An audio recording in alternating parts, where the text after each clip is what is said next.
Welcome, everybody. This is Toxically Masculine Tuesday, Real News Live with the Toxically Masculine Tuesday. I'm your host, Mike Barra, in Las Vegas, Nevada, joined, as I always am, by the usual crew. This is our special election. Uh-oh, Did he freeze? He froze. Our special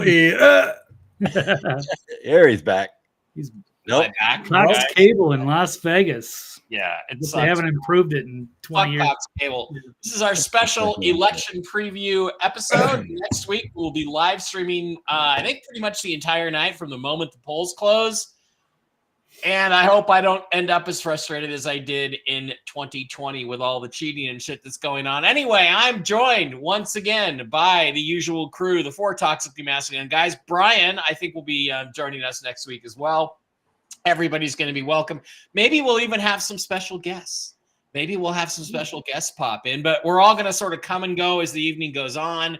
I personally can't sit in this chair for the whole 4 or 5 hours it's going to take to determine a winner, if we even have one. But I'm joined tonight by the usual crew. To my immediate stage left, my far right, Dr. Brooks Agnew, the man with whom you cannot spend 4 hours in a car and not come away smarter. Brooks, how you doing? How's the house building going? It's looking pretty good. I'm looking at the social media stuff. It's coming along. We got the roofers are going to start on Thursday, so house is going to look better and better as the days go on. That is very cool. And what are you drinking tonight? I'm drinking coffee. Okay, cool. Caffeine. And immediately below me, the longtime member of the Real News Live Tuesday crew, our friend, our favorite reporter, the Cub reporter, Jimmy Olsen, also known as TV's Blake Wally. Blake, how is it going? And have you had any pictures of Spider-Man lately that you want to sell? Oh, I missed that reference. No, but it's a beautiful fall day here east of California, and I will be drinking some Frontier whiskey, Bullet bourbon. Nice. And yeah. By the way, the score of the World Series appears to be, I can't tell what the score is. It's not telling me on here. What was the Spider-Man thing, Mike? What did I miss? Well, because Peter Parker took pictures of Spider-Man. And so I'm thinking when you take pictures of Spider-Man, you're really Spider-Man. So because Peter Parker was really Spider-Man. Also joined, of course, by the fourth member of the crew, fourth but never last in our hearts or in our minds, the amazing, he doesn't have a title in front of his name, except what? Sheriff? Captain? No, retired. Uber Gruppenführer. Steve Doran. Steve, how you doing? You're home in somewhere in Arkansas today? I am somewhere in Arkansas. Next week I will be not in Arkansas. Okay. But I am joining you, and I'm drinking freshly processed pineapple juice. Freshly processed. And, you know, Steve, that's how Steve was able to conquer. Okay, it's 2-1 Dodgers over the Yankees in the third. So we don't care who wins as long as it's not New York. Okay, thank you guys. All right, great to have you all here. We love you all. Steve Doran, Trail Boss Plus. I like that. All right, guys, there are some issues. We're going to go through some issues today, and then we're going to talk about the election as if it were a real election. We don't know if it's going to be or not. This is the issue today that we are all having. But Steve, before we do that, I wanted to start with this. I came across a video literally just, I don't know, half an hour ago while I was sitting on a can. And what do you do? Did I say that out loud? This is toxically masculine. So, guys talk like that. So get used to it. I'm wondering what to do in this situation. Now, personally, I would not have hesitated, but what I'm going to show you is it's sad, but it's like I don't understand what this guy's thinking. They came up with a question: what would you do in this situation? Well, I'll tell you what. If I'm on a trail and I come across a fucking mountain lion, I'm shooting him. Here we go. You get back, mother. You get back. You don't talk to him. You get back. You get back. What's sad? You is get who back. gets eaten? You get back. Back. No. No. I just had to shoot this mountain lion. Oh my God. Oh my God. Oh my God. Oh my God. It's young. Stupid cat. Okay, and so the little guy, the little guy's dead.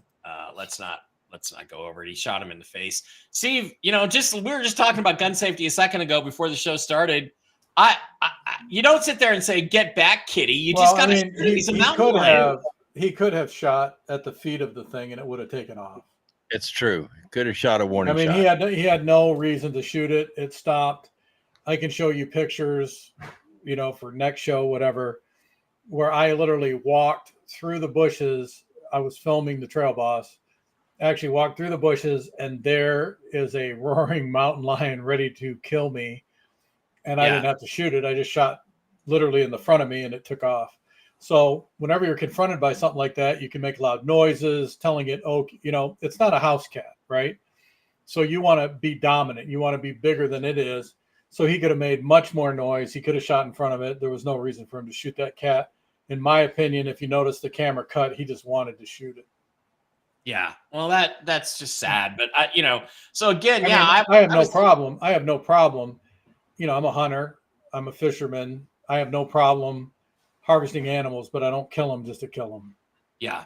I agree with you. And it was, I was thinking, well, why doesn't he shoot in front of it? Now the risk, of course, if you shoot in front of it, if it's near it, it could skip and still kill the animal, which you really don't want to do, but not shoot right next to it. Yeah. You could shoot right next to it. Right. It's going to throw up some rocks and dirt, and the thing's going to scatter. Yeah. I've done that with grizzly bears. Okay. Oh, wow. Well, yeah. Grizzly bear, I wouldn't hesitate. I'm just starting to unload. Well, a grizzly bear gets one shot to run away. If he doesn't run away, the next one, he's getting it. It is the closest thing to a monster you will ever come to face with. When you think about an alien or some hideous monster from a horror movie, a grizzly bear tops that. It is so scary. And people wonder why Mike Barra doesn't ever go camping. Well, there we go. So we have some comments over here. Deb from Sacramento wants to know if some of our guests next week are going to be in bikinis. Only if you show up in one, Deb. All right, there we are. Okay, guys, so let's get started with the news tonight. It is super busy news day. We kind of wish it wasn't, but it is a bizarre day. As we all know, Steve Bannon, who was a political prisoner in a country that's not supposed to have political prisoners, wrongly imprisoned for months, got out of prison today. And this is what he had to say about it. And it's like, well, you go, Steve. Thank you for coming. I put and I think Raheem Kassam has just put it up. The first statement I think I made from Danbury was about 4 weeks ago, September 26th. I said, victory is at hand. That you can see the collapse of this kind of phony campaign by Kamala Harris, the politics of joy, right? And she had nothing to back it up whatsoever. And you could see the beginning in the polls start to come our way. I'm very proud that the War Room has had President Trump's back, and it particularly has been the platform for the grassroots movement to have their voice heard. And I said at that time that with the hard work of the Get Out the Vote effort and the election integrity effort, that we were on the cusp of having an incredible victory that could actually be a potential landslide.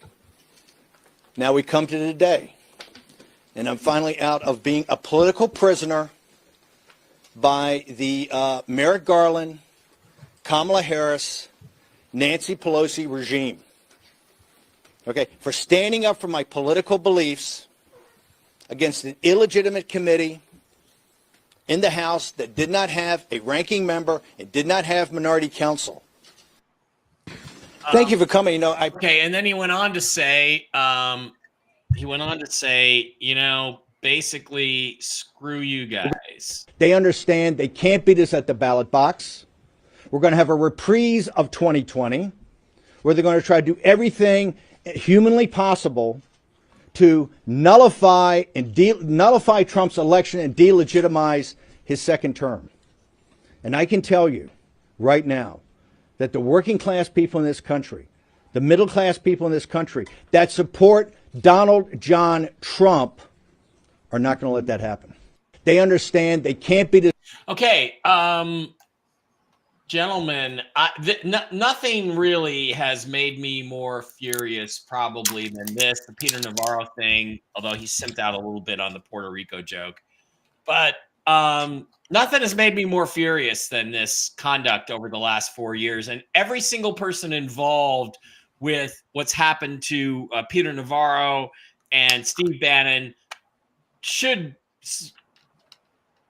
more than just go to prison for it. Let's put it that way. Let's say they should pay the ultimate price for the treason that they are committing. I'd like to hear what you guys all have to say about this particular thing. Doran, you're the one who most reminds me of Bannon in this conversation. Let's start with you. Well, first of all, anytime anybody is in prison without due process, whoever put him there is guilty of a felony and should have to do as much time as they did before their trial before their case even goes to trial. It's the most hideous thing you can do is violate somebody's constitutional rights. I used to get a lot of flack when I was a policeman and when I worked for Los Alamos. They'd say, well, all you got to do is fudge the report. All you got to do is this. All you got to do is that. Well, the reality is, that's why we have a constitution, to protect people. And maybe the guy is dyed in the wool criminal. And maybe he does deserve to go to prison. But it's not my job to be judge, jury, and executioner and violate the Constitution.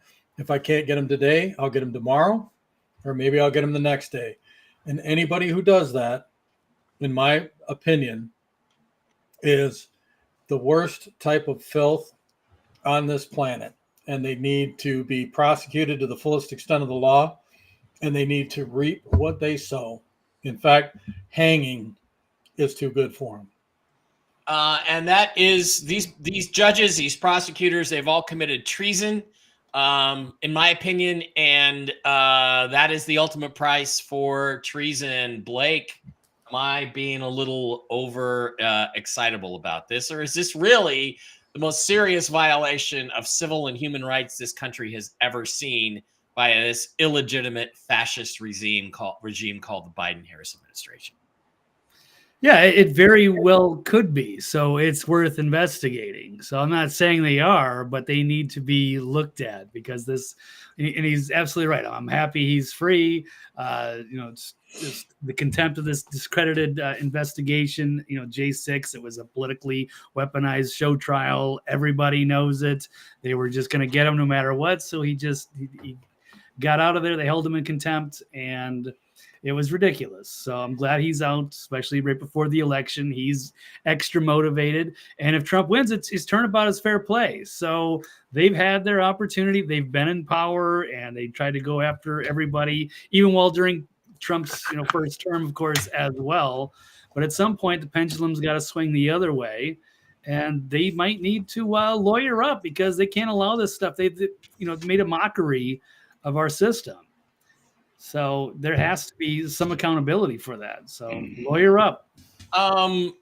Brooks, is turnabout as fair play? Is that good enough, or we need to go way beyond that to extract a punishment so terrible, like dropping the atomic bomb on Imperial Japan, that they never, ever think about trying this again against any political operative or against the January 6 prisoners who should also be included.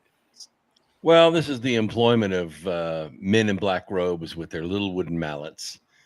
And what they've done is taken a free man who claimed executive privilege. They denied him that privilege and they put him in prison for contempt. And he said, "You have not beaten me. You have empowered me. And I am out now, and I am more focused than I've ever been in my life. The next 5 days, Bannon is going to deliver the whirlwind to these people." Okay.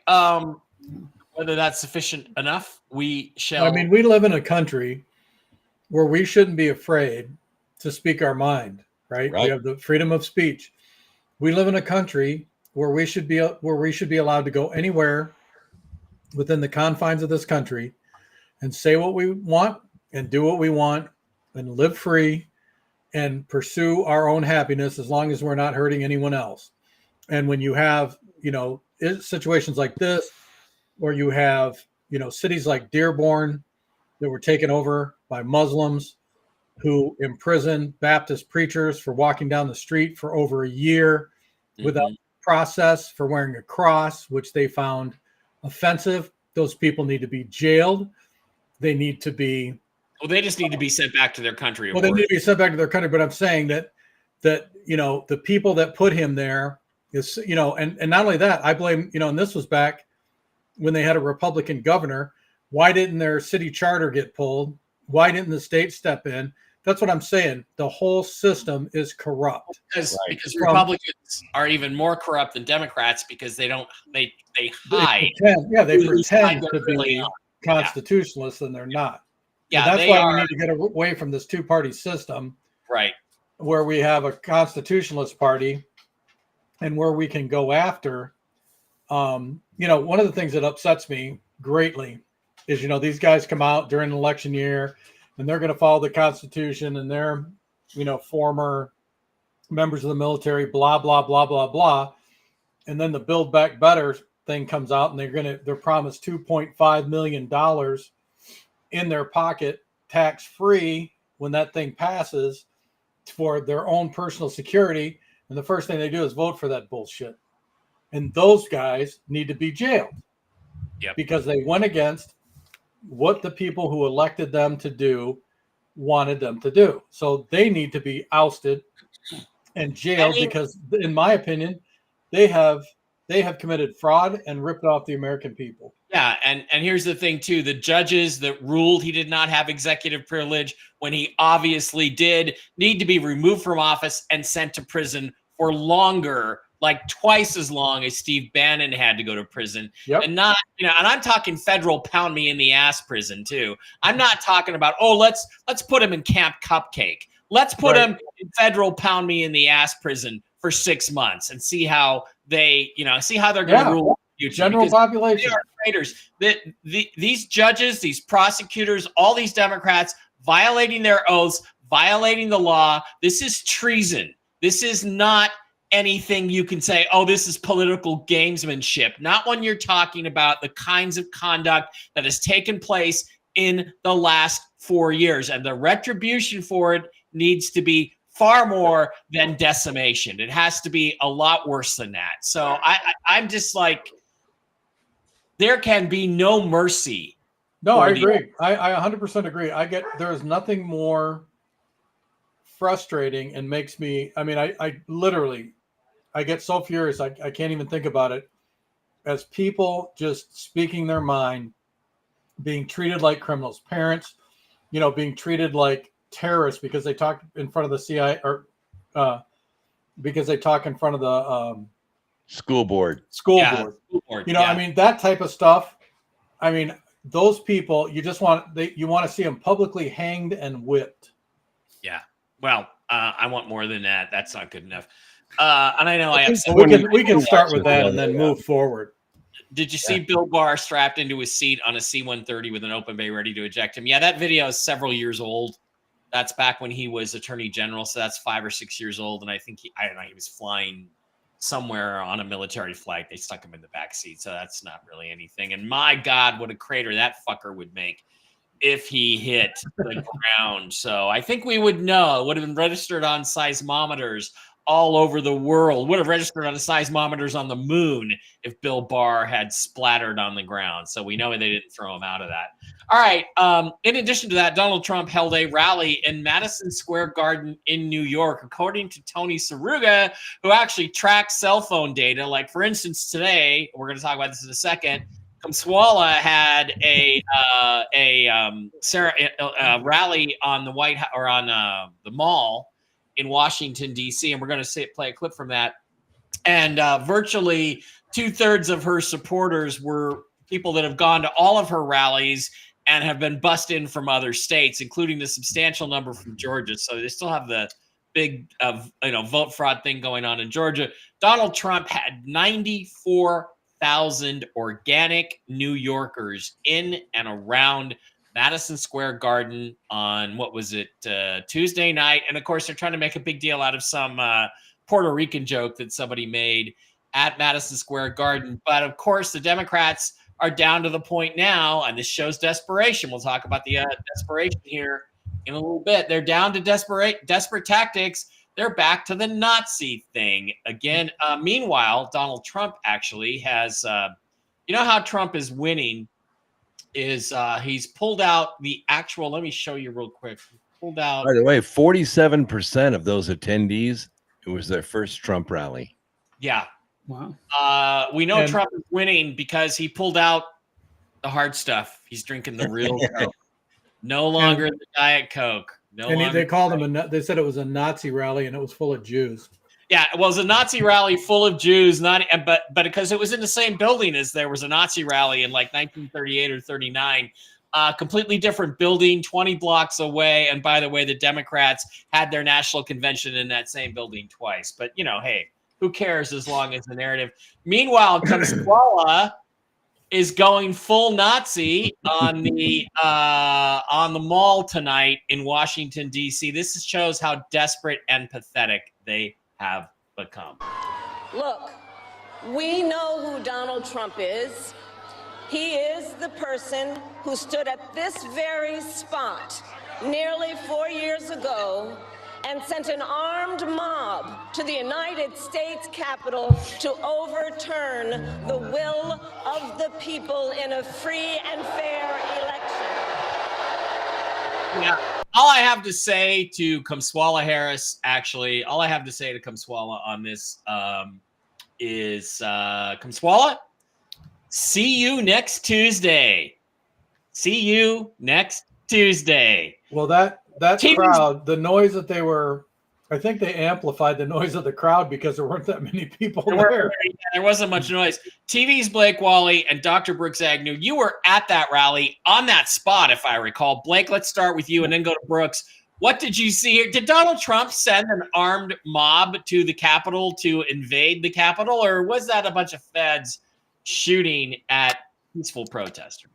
Yeah, no, it's a blatant lie, and they continue to put out these blatant lies, just like I guess the Nazis used to do that kind of thing. So, ironically, yeah, he said peacefully and patriotically, make your voices heard, and then there was a bunch of feds in there. There were agitators like Ray Epps. That people just let people walk into the building. They were all peaceful. There was one shooting, yeah, and there was definitely got out of hand in a few parts. But it was not an insurrection. It wasn't an rebellion. So that's BS. Otherwise, they would have taken the thing over. So, but they continue to, they have to lie to their own people and hope that they go along with it. And yeah, it also ties into some of these media people that keep throwing that Nazi word out, or keep calling insurrection, or keep saying Project 2025.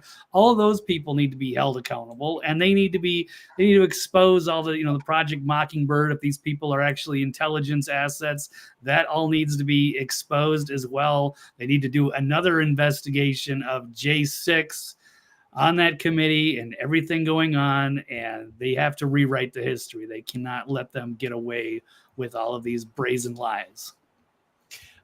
Okay, Brooks. Also, there was the the whole thing about how the fact is that all the people that were at Trump's rally weren't actually at the Capitol when everything was going on. And AOC, who may or may not be knocked up, and how dare somebody knock up AOC and it wasn't me, is like, say, she was afraid for her life, even though she wasn't actually there.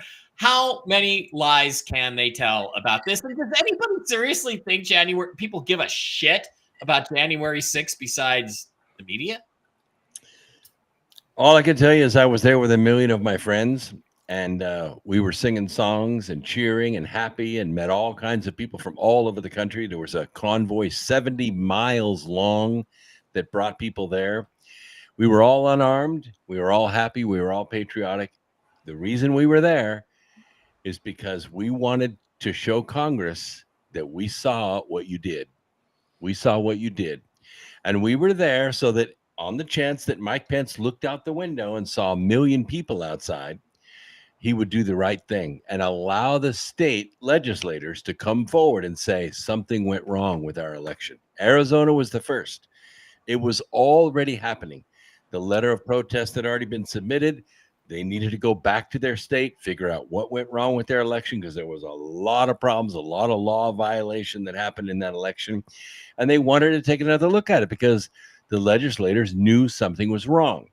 It was at that point that Nancy Pelosi had the Capitol Police open the doors, let the tourists inside, and she declared an emergency, shut down the procedure. And when they came back from that, after the tourists had been ushered out by the Capitol Police, it was no violence whatsoever. They were just tourists taking pictures. Under that emergency powers, all debate had been stopped. And the only thing that was allowed was to certify the vote the way it stood. And that's what happened. That's what happened. Nobody went there for violence. Nobody caused any violence. Violence was done against them. They were shot. They were gassed. They were beaten. Nobody died. No violence was done against the Capitol Police at all. And they testified to that fact. And all of their testimony was erased by the J6 committee. And I totally feel the same way Blake and Steve do, that this was a travesty of justice. All the J6ers should be pardoned. I think everybody incarcerated should be given $1 million compensation. And the families who had someone die because of this J6 committee should be paid at least $50 million apiece. It should hurt. It should hurt. And then all of the J6 committee should be put on trial, convicted, and sentenced. But it should be, in my opinion, it should be paid by the politicians who are in power out of their personal bank accounts, not out of the federal government money. Exactly. January 6th committee and every Democrat and everybody who voted to certify that election, every single one of them should have to pay restitution to the January. By the way, the only person that died was Ashley Babbitt, and she was murdered in cold blood on film. By the way, I saw the video before anybody else saw it because the guy that took it was at the same hotel I was at. Yeah. So, Steve, anything further you want to add to what needs to happen to these motherfuckers? Well, like I said, we know that they need to pay financially. I'd like to see all their bank accounts clean out. I'd like them to have to live as struggling American citizens after they get out of prison, where they don't go back, to their lavish lifestyle, where they literally have to struggle to the day they die without any federal assistance whatsoever. Beginning with Liz Cheney. Yep.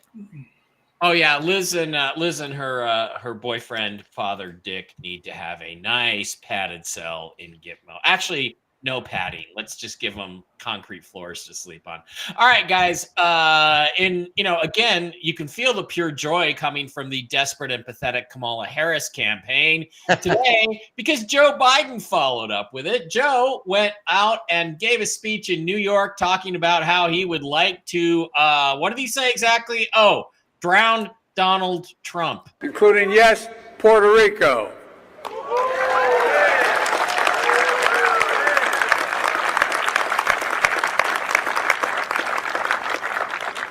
I'd like to take that guy for a swim out there.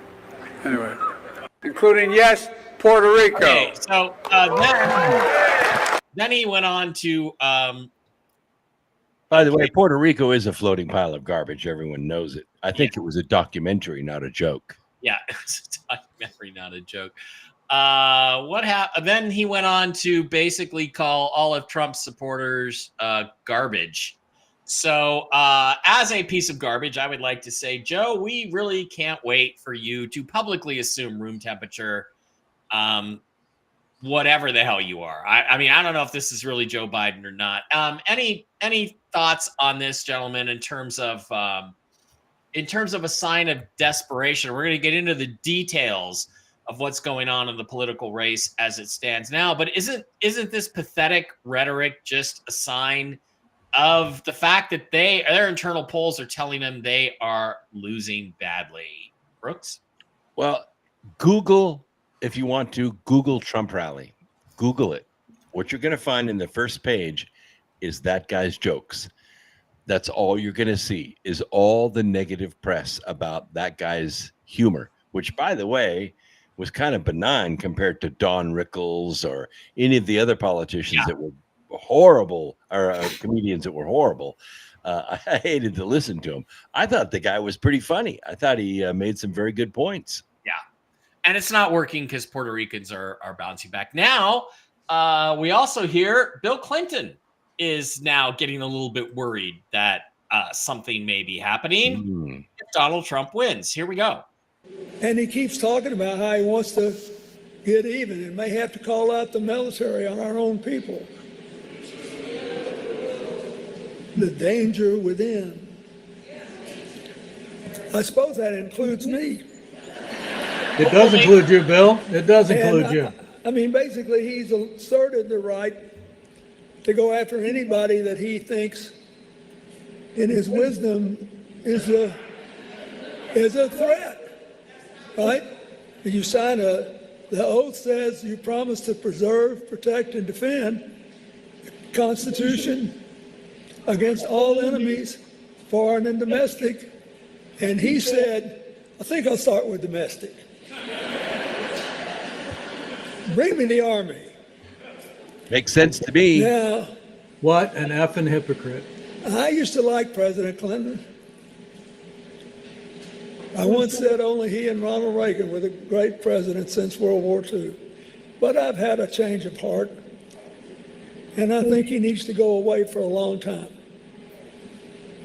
And I'm not going to execute him, although I could, under the Supreme When Court did Trump ruling. ever say that? But I think I'll just send him to the Colorado Supermax for the rest of his life. So I've already got a petition ready. I want him to transfer me to Guantanamo.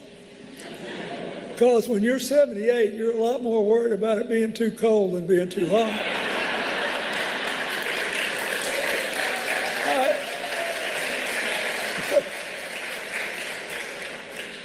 We're laughing about this, but let me tell you something. Being president is a sacred duty. Okay. Oh, So, yeah.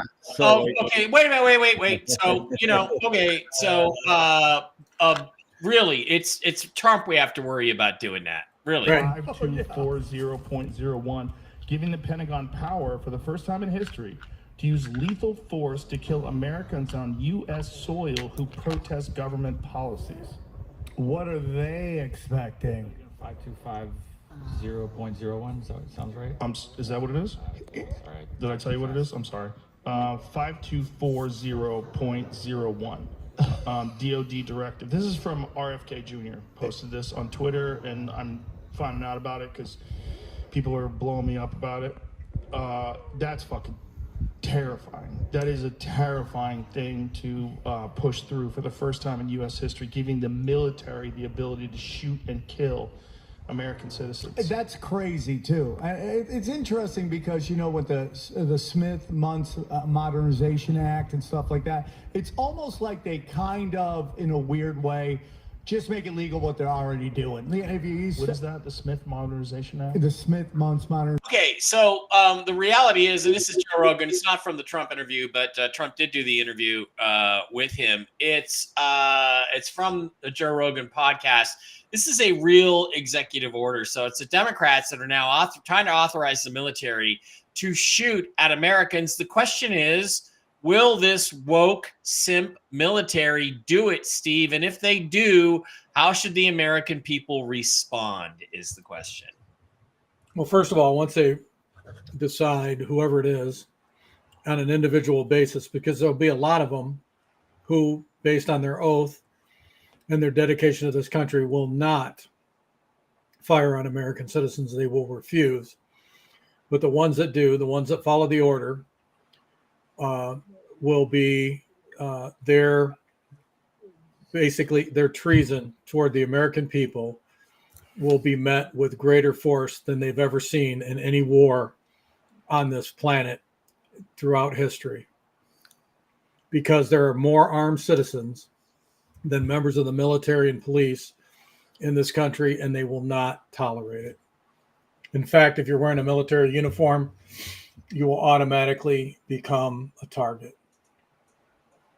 Okay. One of the big impacts this week was the Trump interview with Joe Rogan. It was a spectacular success. It's gotten some 20-some million views on it, and it's actually kind of gone viral. And at the same time, the polls seem to be accelerating towards Donald Trump after that. Blake, what do you think is the cultural significance of Trump going on Rogan and just having a casual conversation? It's pretty hard to call him a Nazi when he's just sitting there chit-chatting with Rogan like any normal American would.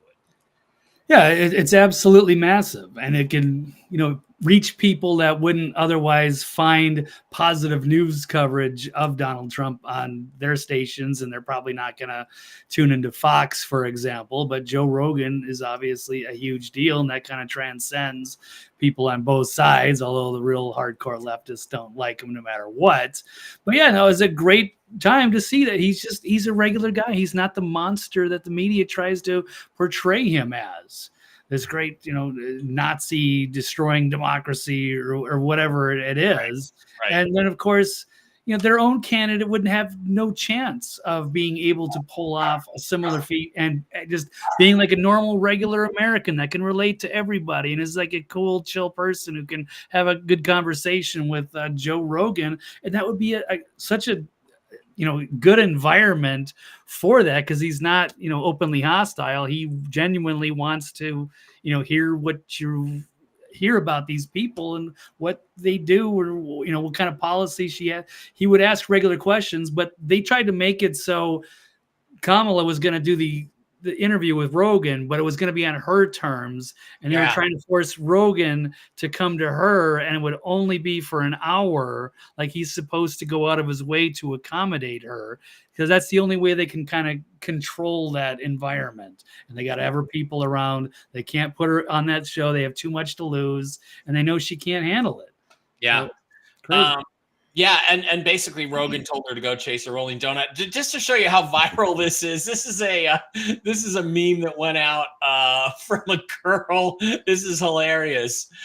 She says, he literally just nutted in me and started watching the Joe Rogan Trump podcast. She doesn't look very happy. There are unhappy girls. Come on, sweetie. Man's got to have priorities, and he paid attention to you for good 15 minutes, I'm sure. Even eggs take 3 minutes. People got to have priorities, right? Brooks, what do you think is the significance of the Rogan podcast? Well, I thought it was wonderful because it was just this conversation, and I don't really trust Joe Rogan in the sense that he's been long time warming up to come around to this. But I thought the interview was very good, and Trump did something kind of epic in this. He described Kamala very accurately by calling her an empty vessel, which is exactly what the cabal has been looking for as a president for a long, long time. They want an empty vessel that they can put the words in front of her with the power and the pen, and they can do whatever they want to do. Yeah, I think that's absolutely the situation. Steve, did you watch the Rogan Trump interview? And if so, what'd you think of it? I did not. I've been on the road all day. I didn't have a chance to see it, but I plan on watching the rerun after the show. Okay.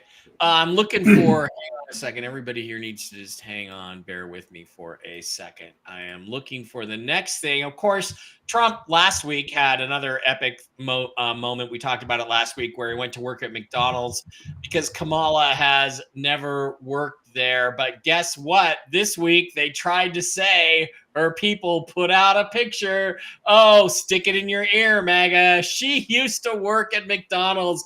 Here's her picture. Now, there's two things that are significant about this picture, Steve Doran. Two. One, it's a fake of a picture from the 1990s of a lady who's now was eventually a registered nurse and passed away of cancer. And two, Kamala Harris, who claims to be the first black woman candidate for president, they had to use a white girl's body to match the skin tone.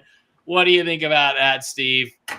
I mean, it's typical Democratic, politics. They create a lie. They have to justify it. They don't care what means they have to go to justify it, even creating more lies and even presenting false evidence. That's the way they do business. It's just like the Nazi Party back during World War II. It's all propaganda and it's smoke and mirrors. It's always been smoke and mirrors. And the only thing is, if they continue to maintain the high offices in government, it's going to get worse, and they are going to control absolutely everything that every American citizen does on a moment-by-moment basis. Yeah, and it will be devastating to America. Also, folks, Brooks, can you let me take you off? Can you caption this photo for us, Brooks? Is that I love Mike Barra? Is that what you? Did you know that when I was young, I could actually take two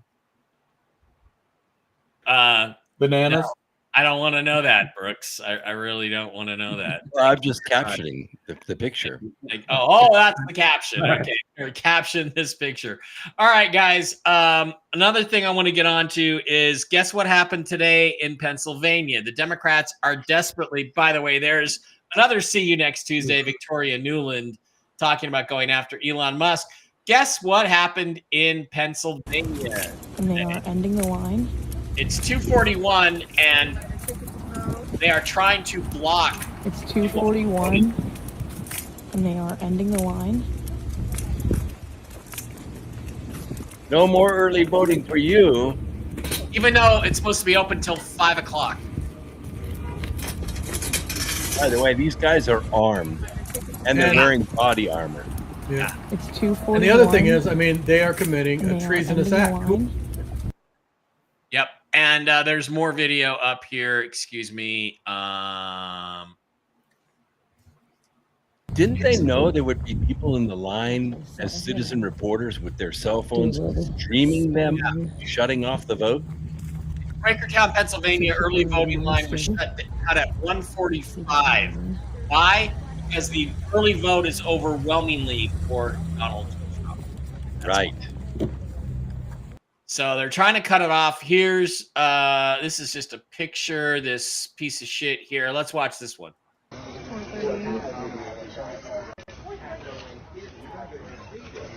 They're closing the doors, people outside to vote, hours before the voting's supposed to be stopped. And armed guards are keeping people from voting.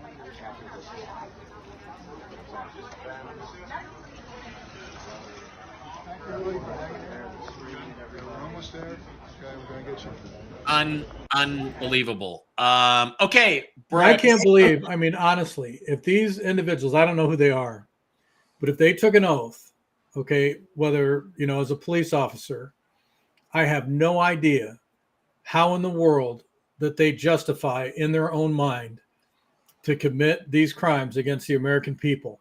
They too need to be imprisoned for their actions because they took an oath to defend the Constitution and defend these people's right to vote as American citizens. And the fact, I don't give a crap if their boss told them they were going to be fired.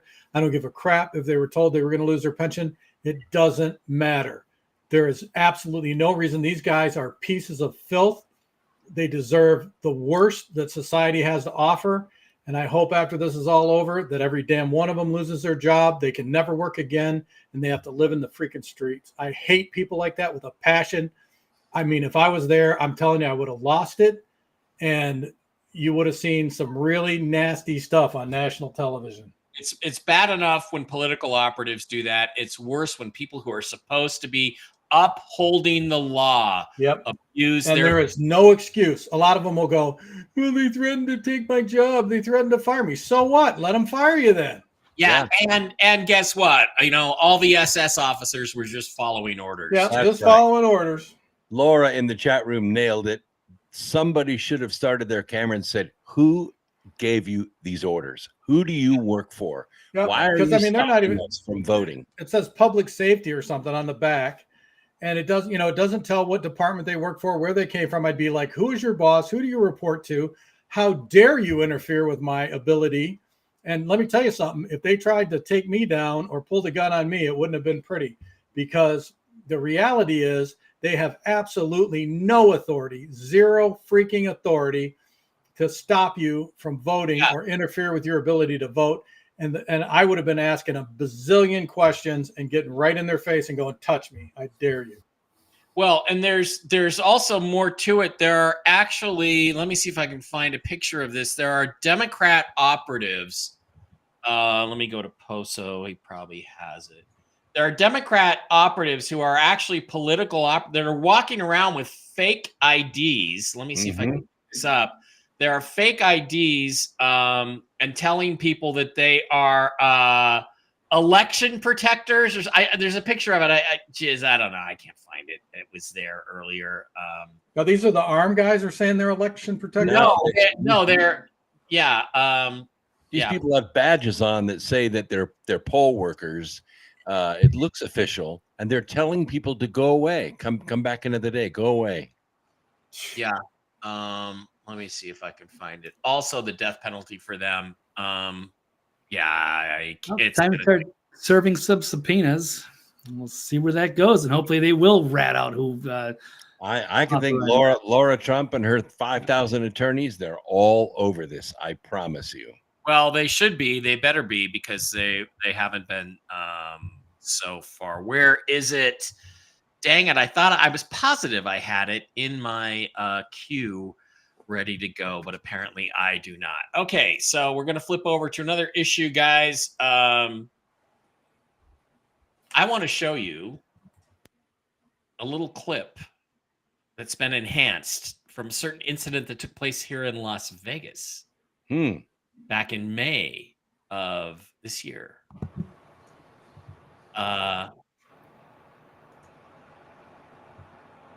There's a shape here. These are the people that walked into their backyards, and when they enhance the shape, it looks like this. It looks like an alien. So we do know that people have moved out. They have not come back. Nobody can find them. Government set up cameras there. So I just want to get a quick poll from you guys. What say you? Do you think that's an alien in somebody's backyard or not? Brooks? Well, I remember when this happened, when it broke, and the people called the cops right away, and they took the best pictures that they could in the dark in their backyard, and the cops came, and it coincided with some kind of a meteor that came down, some kind of blue meteor that came out of the sky, and these people saw these 10-foot tall shapes in their backyard, and they called the cops, and the cops came, and they didn't see anything. But they turned their body cameras off when they entered the yard. They said, we always turn our body cams off when we enter private property. I took a concealed carry weapons class in June in Nevada at the Las Vegas Police Department. And I was told by a Las Vegas Police Department employee that their cameras were not turned off and that you will never see what was on them. I don't know, Steve, let's go quick. Aliens or just a blur on a camera? Not enough evidence to convince me it's an alien. It's always blurry and at a distance. Yeah. I'm telling you, if I had an alien in my backyard, I'd be right in his face. get the photograph. It wouldn't be a distance blur. Well, these are the like 9 or 10 foot tall mantis types, and I would still go out. Yeah. And actually, you would see one across the hood of my car as I drove to CNN to get my $1 million. Yeah. Be like driving. I don't need to preserve their life. They're going to be dead, and they're going to be across the hood of my car, so everybody can see it as I'm driving down the road. The mountain lion, I'm going to shoot at his feet and try to scare him away. The alien, I'm strapping you across my car and driving you to see. Have you ever? I mean, again, I don't believe aliens are from another planet. As we have discussed, I believe that they are of this world. And as far as I know, other than liars, nobody has ever had a pleasant encounter with an alien. They have always been dangerous and deadly, and I ain't screwing around with them. And if one shows up, he's dead. That is absolutely some true shiz there from Steve. Start an intergalactic incident. I don't care. Yeah. Like, well, who started this? You know, all these people are like, "Oh, aliens are so touchy-feely. They love bull crap." Every time it all came down to of a true story, it's always a negative. Well, now, income. Look, let me just tell all you folks out there: if you remember aliens in your room, and then you wake up and you're like wondering, is this going to be a good alien abduction experience or a bad one? I got to. If you wake up face up, it's probably going to be okay. If you wake up face down, TV's Blake Wally, aliens or not. I'm going to lean against no. I mean, I want to believe, but I'm always skeptical these days. Yeah. I know. I do feel very confident something very weird happened there. Okay, now we have to get to the most important question of the day before we go to the election. You could always release your pet mountain lion. That's true. Yeah. Most important question of the day, guys. Do you think AOC is pregnant? This is AOC 2 weeks ago versus AOC now. Is it a little period bloat, which would just make her boobs bigger, or what do you guys? All we see is her face. Yeah, I know. You can't That's the same person. She was playing. Yeah, well, that's the whole thing. Maybe it's not the same. I mean, one picture looks like when she first took office, and the other one looks recent. They're about 2 weeks apart. 2 weeks ago versus today. Yeah, it's amazing what that big salary and cocktail parties will do to your face. Well, yeah, and I'm just gonna say, if somebody knocked up AOC and it wasn't me, you're in big trouble. Whoever you are, you're in big trouble because that's my job. Pregnant or not pregnant, Brooks? I don't know.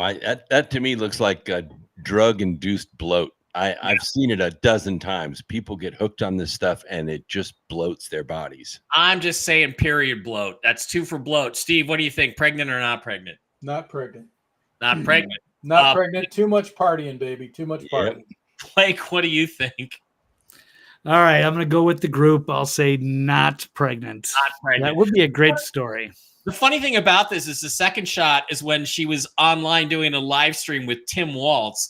They were playing Madden, and you know, Madden, of course, claims he was a football coach, and he was talking about pick six. Oh, you can run a pick six, and it's like he didn't know what a pick six was in football terminology. It was like when Han Solo said, you know, the Millennium Falcon's the ship that made the Kessel Run in less than 12 parsecs. So you know that Tim Waltz has never coached football, unlike the lies. And of course, he probably just got around the boys so he could molest little kids. But yeah. What's this other picture? Hang on a second. What's this other picture over here? What's this one? Oh, maybe that's how she got pregnant. All right, I want to switch over to the election and talk about that real quick. All right, these are the latest. Have I switched? Yes, I've switched. Okay, these are the latest poly market odds for individual states. Now, these are not based on anything except how people are betting. Yep. The smart people say Trump is going to win Arizona. He's going to win Georgia. He's going to win Pennsylvania. He's going to win Wisconsin. He's going to win Nevada. And he's going to win Michigan, all by extremely comfortable margins in the poly market odds. And we haven't had them long enough to really be able to trust them. However, if you look over at a place I don't usually like to go because it's filled with such disinformational bullshit. But if you look over at Real Clear Politics, The latest Real Clear Politics national average has Donald Trump up by 0.4, almost half a point. Let me just tell you, in the national popular vote, if Donald Trump wins it, you will see an electoral landslide on a scale that might even be beyond Reagan-esque or Lyndon Johnson. It will be huge. And the only thing keeping this from being a 2 or 3 or 4 point lead are fake Democratic polls that are tipped towards Kamala Harris, like TIP and Reuters and Morning Consult and CBS News and USA Today Suffolk. These are all very left-leaning polls. The other left-leaning polls, Emerson, New York Times, CNN, the best they can bring themselves to say is it's a tie. If they're saying it's tied, and the other polls that are fairly legitimate, like Atlas, have Trump ahead, trust me, Trump is 2 or 3 points ahead. If you look at the battleground states polls in Arizona, Nevada, Wisconsin, Michigan, Pennsylvania, North Carolina, Trump leads in 6 out of 7. And trust me, he's ahead in Michigan too. He's not losing by half a point in Michigan. The overall spread is very, very solid for Donald Trump. This is why they're going crazy on the Hitler Nazi stuff. And the betting odds RCP average has Trump up, if you factor it all in, 62.8% chance that Donald Trump wins the White House. So, gentlemen, what I thought we would do is we would slide over to 270 to win, and we would kind of go through these states bit by bit. Now, they have these states marked as toss-ups, okay? I don't believe that these states are toss-ups. I think Donald Trump wins them all, but let's go through them. Nevada. Anybody have any thoughts on Nevada? And, again, Steve, Brooks, in early voting, Donald Trump is crushing. Not only is he doing the Republicans generally doing better than they've ever done in early voting, in many cases, like in Nevada, they are actually winning the early vote. So, yeah, Steve, go ahead. I can't imagine Trump losing any state except possibly California or Oregon, some the two super liberal states. But I can't imagine him losing in any state, to be honest with you. I mean, people are sick and tired of the government that we have now. Mm-hmm. They want somebody in that is going to do the job. They're going to do what they say they're going to do.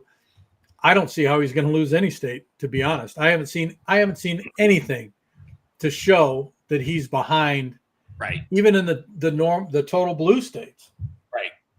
Okay, Blake, who do you think is going to win Nevada? You've lived here. What do you think? Yeah, I have lived there a long time, almost 18 years, I do believe, and I was a bartender for 15 years between MGM Grand and New York. So I got my finger on the pulse of that town. It is a service industry town. And Trump has come out and said no tax on tips. That's going to resonate heavily. And I was a bartender through many of the years back from 1999 when they hardly taxed us at all on our tips into the Obama administration when they started hitting us. They started hitting us so hard that people were like carrying the receipts to be like, no, you're like overtaxing us on this. So it's been a lot of pressure. Plus, after COVID, I can only imagine. I got out of the industry in 2015. So, yeah, they're getting crushed. So I see Nevada easily. But I'll also say real quick on Arizona, I don't trust them at all. And they've got that whole run-back organization. They got to bring the ballots into this shady place. I think that place might be run by the Sinaloa drug cartel. I cannot trust Arizona. I mean, we're talking about there's two different things going on here. One is, are the people voting for and electing Donald Trump? Yes. Is there going to be corruption in Michigan? Absolutely. Is there going to be corruption in other states like Nevada and Arizona? Potentially. I mean, you've already got the Secretary of State in the state of Michigan saying that whatever numbers she gives each county, they will certify it or they will go to jail. Yeah. So, I mean, when you got things like that going on, they're going to cheat. But as far as a rank and file citizen voting for Trump, as far as I'm concerned, it will be a landslide across the nation. Right. Yeah. Right. Any thoughts on any other states? Brooks, what do you think about Arizona, Wisconsin, Pennsylvania? Well, the thing about Nevada and Arizona, yes, they are service industries, but they're also retirement communities. Mhm. And Trump recently announced a tax credit for caregivers. Yep. And that's going to resonate heavily in those two states. And no tax on Social Security. Also. And no tax on Social Security. Man, that's a big one right there. You're a North Carolina resident. They're calling this a toss-up state. I think Trump's comfortably ahead. What did Real Clear Politics have it on? I voted on the first day, and there were 360,000 people, way more than have ever voted first day in North Carolina. And I saw the line. It was wrapped all the way around the building. It took me 3 hours to vote that day.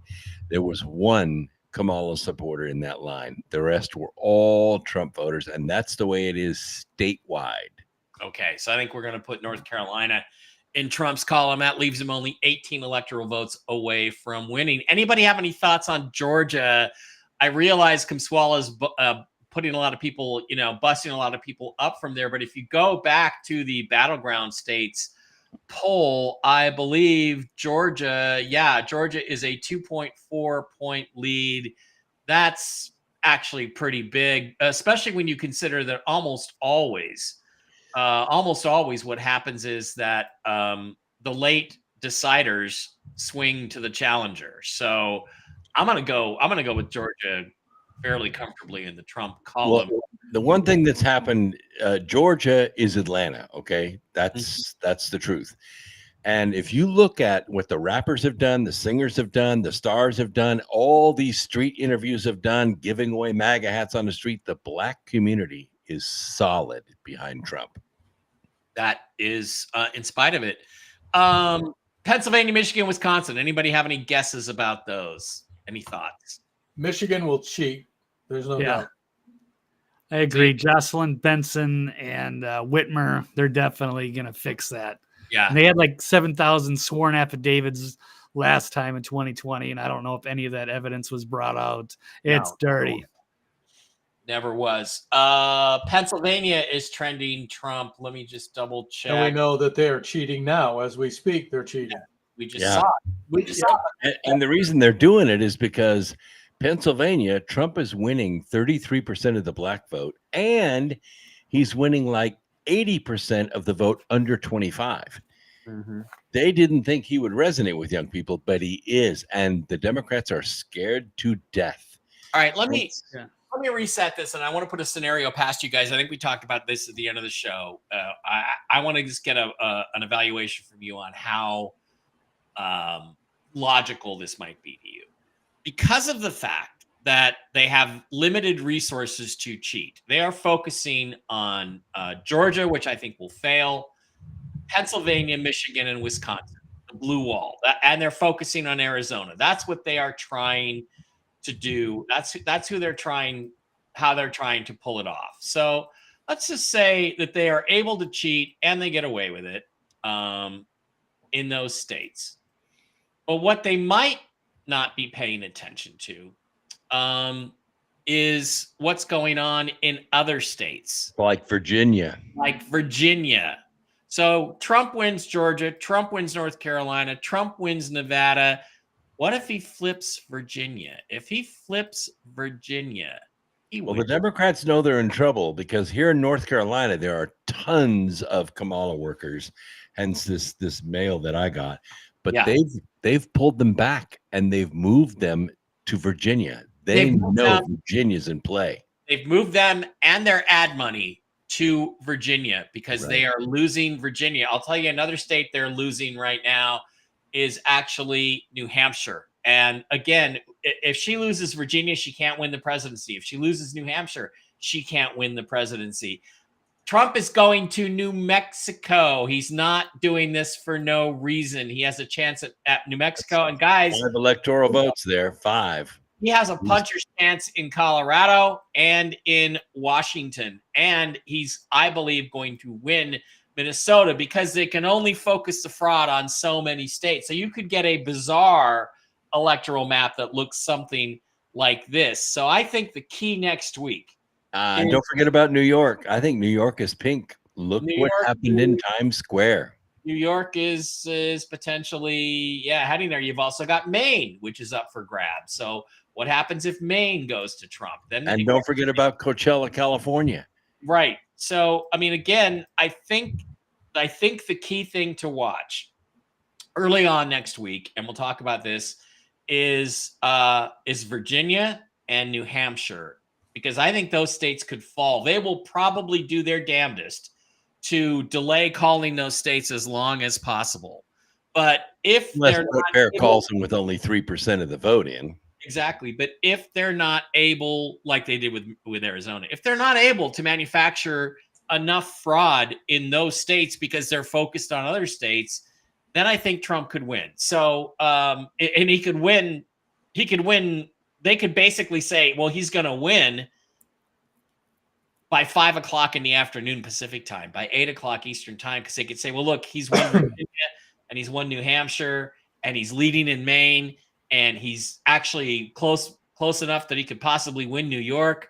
You know, you could hear somebody say, I think this is over, if the cheat is not so massive. And then what they can do is after he wins, then they can start focusing on the fraud. And if they still try to carry out the fraud in Pennsylvania and Arizona, if they try to still push through that fraud, they are going to put themselves on the chopping block.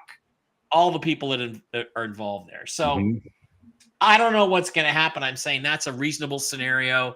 What say you guys? Any thoughts on that at all? And well, I think down ballot is important too. I think we're looking at half a dozen to a dozen seats in Congress and 3 to 4 seats in the Senate. If Trump comes in with that kind of horsepower, that kind of mandate, the time between the election and inauguration are going to be very dangerous. Yeah, I concur with that. And that would be for next week. See, my thought is that, you know, because he's so popular, because everyone pretty much knows he's going to win the election, that they'll wait till he gets in and then they're going to try to get him. They're going to take him out or try to take him out. Yeah. But they're going to let him get in. Well, everybody knew that he was going to win the election in 2020. They just pretended like he wasn't. The difference this year is they're being forced to pretend like, well, he might win this. He's probably ahead. Well, when you've got like, you know, Bezos, who is a liberal as they come, who is telling the Washington Post, which he owns, that they cannot support Kamala Harris. I mean, you know, there's big things going down across the country. Yeah. Okay, guys, that is going to wrap it up for tonight. We are on election watch. Brooks, before you predicted we weren't going to get to the election, it does kind of look like we're going to. Or do you see something dangerous happening? Because, by the way, you did pick the assassination attempt back in July. Do you see something? I still think people need to be aware of a false flag. Remember, they have operatives in 20 major metros around the country, and all they really have to do is turn the lights out. Just turn the lights out and let nature take its course. And these operatives, they're going to go to work, and they're going to work on these cities and burn them down. Now, we haven't seen it yet, but maybe they don't want to spend their powder yet. But the global syndicate knows they're going to lose the election. They don't like losing power. And they know what Elon Musk is going to do when he gets in there. He's going to take the number of agencies down. He's going to take that 23.1% of our federal budget that goes to federal employees, and he's going to cut it in half. And he's going to balance the budget. Trump said at Madison Square Gardens, I'm going to balance the budget. Nobody has said that since 94. Nope. And I can think of lots of ways you can do that. Oh, so, yeah. Blake, any final thoughts a week out? As it's pretty clear that if you look at conventional politics and trust that there's no cheating, Trump is going to win in a massive landslide. I think that's clearly the writing on the wall. But what do you think we get to election night? Well, we're going to, do we get to election night, or does something happen before that? Man, it's certainly possible. Anything goes, because they know they're losing. They are panicking heavily. And so who knows what they're going to try to do. But when they're got Mike Brzezinski was just on The View, trying to get everybody like fearful, like, oh my God, Trump is literally Hitler and he's going to be, it's a big Nazi rally at the Gardens. You had, Jake Tapper trying to take out J.D. Vance in a hostile interview. They're going all out. You see the Bill Clinton clip played earlier. Yeah. They know they're in danger. So, yeah, why wouldn't they, I suppose, try something? So it could be something simple like, I don't know, sprinkling onions with E. coli to drop McDonald's stock because they allowed Trump to come in and do a show or a campaign stop at one of the McDonald's. It's okay. We'll punish you. They'll recover. That's okay. They'll recover when that fraud is exposed. All right, guys. Next week, the plan is I think I'm going to go on at 4 p.m. Pacific time, which is 7 Eastern, because I believe that's when the first polls close. We're going to come on. You guys can join me in and out all night if you'd like to. We have to wait and see how this unfolds. If it's massive fraud, I'm going to lose my shit and not be really able to talk. If it's clear Trump wins, it'll be a whole different story. But I just invite you guys. I'll send you all the link. We'll get it all set up. We're going to include Brian. I'm going to be here. Then I'm going to step out and, maybe watch a little coverage, come back. So the stream is going to stay playing continually during election night. And you guys can come in and out, and we can text each other, if we all want to get on and comment, or if you want to just come on and comment. By all means, every single one of you guys is free to come and go as you please next week and talk about what's going on, because this is feels like the battle of Megiddo. Okay. This is it. It's good versus evil. It's God versus Satan. And if we don't win this one, if we don't come away as the winners, I don't know that there's much left for our country. So now, one thing you need to notice if you're listening to this program for the first time, there are a lot of other roundtables out there, but they're blackpilling everybody. They're preaching fear and devastation. You don't get that here. What you get here is solid Americanism. That's why this is the best roundtable on the web, period. And you get the truth, because this is real news live, Toxically Masculine edition. Love you guys. I'll be back with Jen tomorrow, probably doing some whiskey and wisdom. Everybody have a great one, and we will Kamala Harris you. We will see you next Tuesday.